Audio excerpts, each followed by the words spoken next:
एक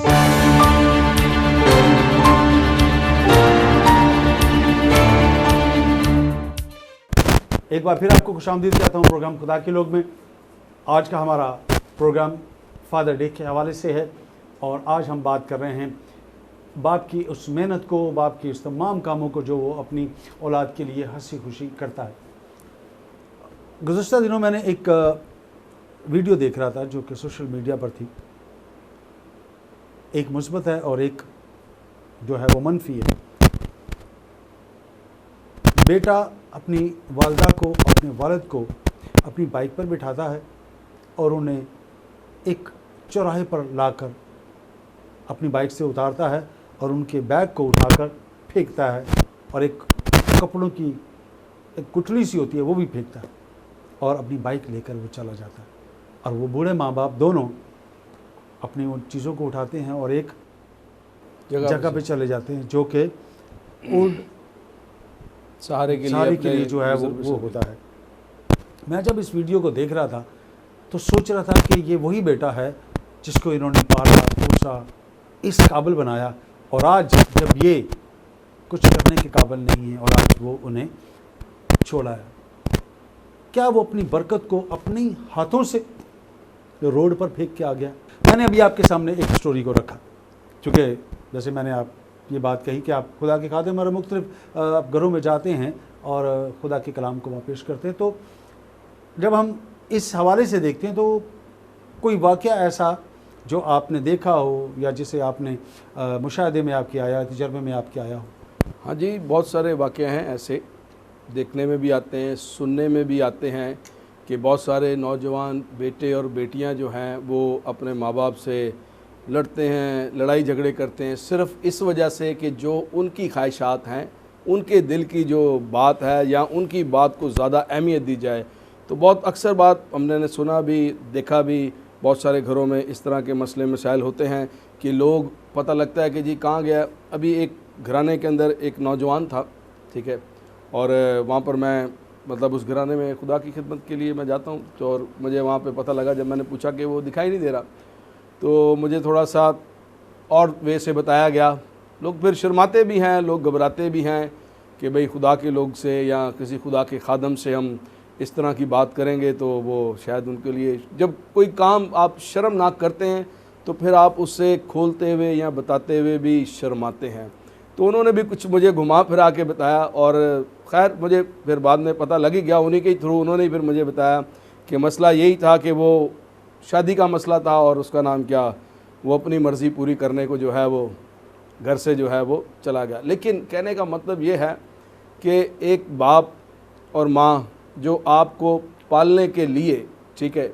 अपना सब कुछ छोड़ छुड़ाने पर मतलब मर मिटने पर वो आ जाते हैं अपनी औलाद के पीछे, और सिर्फ़ आप अपनी मर्ज़ी पूरी करने के लिए या अपनी बात मनवाने के लिए आप उन्हें बेसहारा दुनिया में छोड़ के ख़ुद जो है वो अपनी ख्वाहिश के पीछे भागना शुरू करते हैं। मैं समझता हूँ ये बड़ी ही माँ बाप के लिए दुख भरी वक्त होता है, दुख भरा लम्हात होते हैं कि जब उनकी औलाद जो है वो उन्हें छोड़कर चली जाती है, वो टूट जाते हैं कि जिनके लिए हमने इतनी मेहनत की, आज हमें क्या हासिल हुआ। तो मैं यहाँ पर ये ज़रूर कहूँगा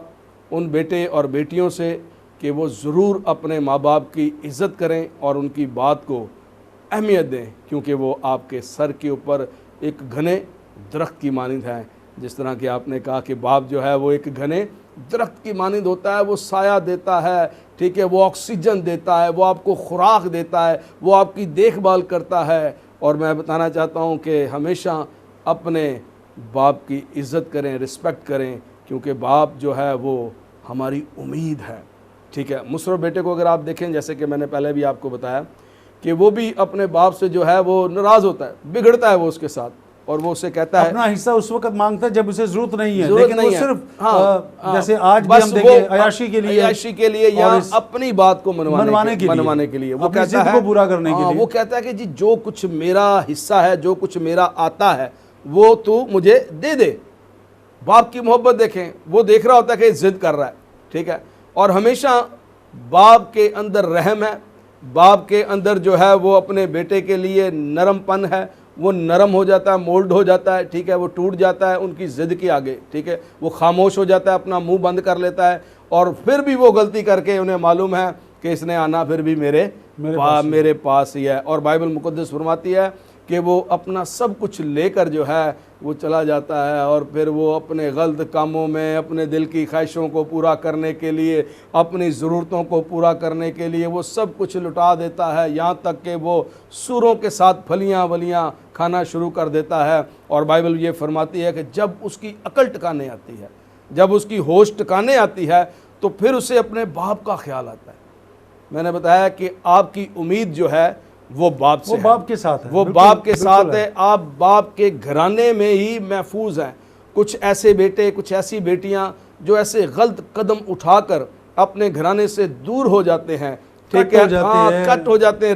रिश्ते काट लेते हैं, वो सारी उम्र जो है ना वो पछताते रहते हैं, करके वादे जो ज़िंदगी में हैं, करके वादे जो खुदा से भूल जाते हैं, ज़िंदगी में वो मुसलसल ही दुख पाते हैं। ईमान जिनका गैर माबूदों पर जीवन, वो सदा ठोकर पर ठोकर ही खाते हैं। आप आसमानी बाप की बात करें या ज़मीनी बाप की बात करें, हैं ये दोनों ही हमारे बाप, और दोनों का फजल हमारी ज़िंदगियों पर होना बहुत ज़रूरी है, बहुत ज़रूरी है। देखें, आपका जिस्मानी बाप बेशक वो आपका बाप है, लेकिन कई हद तक एक रोल उसका भी है। वो 32 साल, 35 साल, 20 साल, 25 साल तक, उसके बाद वो भी ये कह देता है कि चल भाई अब अपना काम वाम कर ले, ठीक है। लेकिन आसमानी बाप की अगर मैं बात करूं तो उसके कलाम में लिखा है वो उम्र भर आपका बोझ उठाता है, ठीक है। तो ये ज़रूरी है कि आप अपने फ़राइज़ को अंजाम देने के बाद अपने आसमानी बाप के साथ जुड़े रहें। और जब उसकी अकल टिकाने आई और वो कहने लगा, हो मेरे बाप का घर, वहाँ तो नौकर चाकर अतराफ़ से खाते हैं, रोटी बहुत है। कहता है कि मैं बाप के पास जाऊँगा और उसे कहूँगा मुझे नौकर ही बना ले, बेटा ना कर, लेकिन मुझे नौकर ही बना ले। अब मैं तो इस लायक रहा नहीं कि तेरा बेटा कहूँ। अब बाप की मोहब्बत देखें, यहाँ पर लिखा है कि वो रेवड़ के अंदर से मोटा ताज़ा बर्रा, ये है बाप की मोहब्बत, ये है बाप का प्यार। सोना है इख्तियार, सोना पहना रहा है, पोशाक अच्छी, ठीक है, अच्छी पोशाक, ठीक है, कह रहा है ज़ियाफ़त का इंतज़ाम करें, अच्छा खाना बनवाएं, लोगों को बुलाएं, खुशी करें, मेरा बेटा लौट आया है, मेरा बेटा लौट आया है। इसी तरह जब आप अपने आसमानी बाप के कदमों में जाके उसकी परस्तिश करते हैं, उसकी सताइश करते हैं, तो वो आसमानी बाप भी खुश होता है। और लिखा है जो उसका दूसरा बेटा है वो कहता है कैसा बाप है तू कैसा बाप है,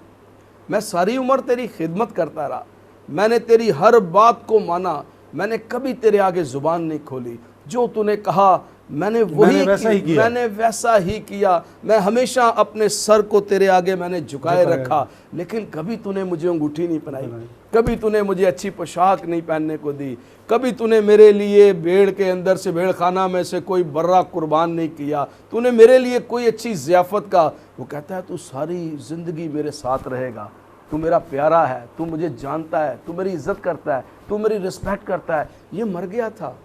ये मर गया था, ये जिंदा हुआ है, ये फिर लौट आया है, इसके लिए तो मुझे ये करना ज़रूरी है। तो ज़रूरी है आप अगर गलती पर हैं, और उन नौजवानों बेटे और बेटियों के लिए ये मैसेज मैं दे रहा हूँ कि आप हमेशा अपने माँ बाप की क्या करें, इज़्ज़त करें। अगर आपका बाप, आपकी माँ आपके साथ कभी बुलंद आवाज़ से बात करते हैं, आपने हमेशा कभी उनके सामने कोई ज़ुबान नहीं खोलनी, उनके सामने हमेशा अपने सर को झुका के रखना है, चाहे वो कैसे भी क्यों, ताबेदारी करनी है, वफादारी करनी है, यही लाजम है, ये खुदा की तरफ से, ये खुदा का हुक्म है कि तू अपने माँ बाप की इज्जत करेगा तो तेरी उम्र दराज होगी। हाँ जी, उम्र को बढ़ाने के लिए आज बहुत सारी कंपनियां हैं, आपको बहुत सारी मेडिसिन देती हैं, बहुत सारे तरीके बताती हैं कि आपकी उम्र किस तरह से इंक्रीज होगी, आप किस तरह से सेहतमंद रह सकते हैं, आप किस तरह से बढ़ सकते हैं। लेकिन अगर मैं बताना चाहता हूँ दिस इज़ द मेडिसिन,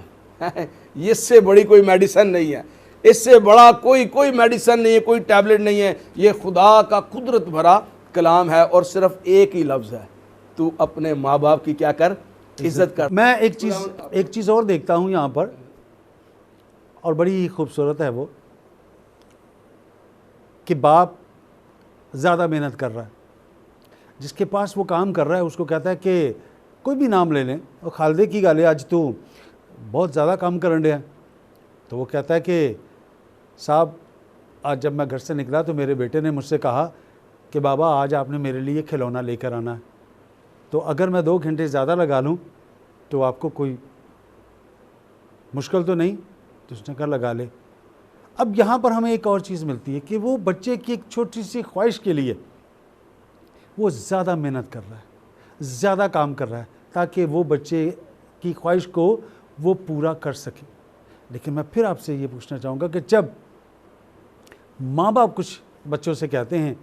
तो वो फ़ौरन इनकार कर देते हैं, कह रहे कि अभी हमारे पास पैसे नहीं हैं, अभी हमारे पास वसाइल नहीं हैं, जब होंगे तो हम आपकी इस ज़रूरत को ज़रूर पूरा करेंगे। तो क्यों ऐसा होता है कि जब उनके पास सब कुछ है,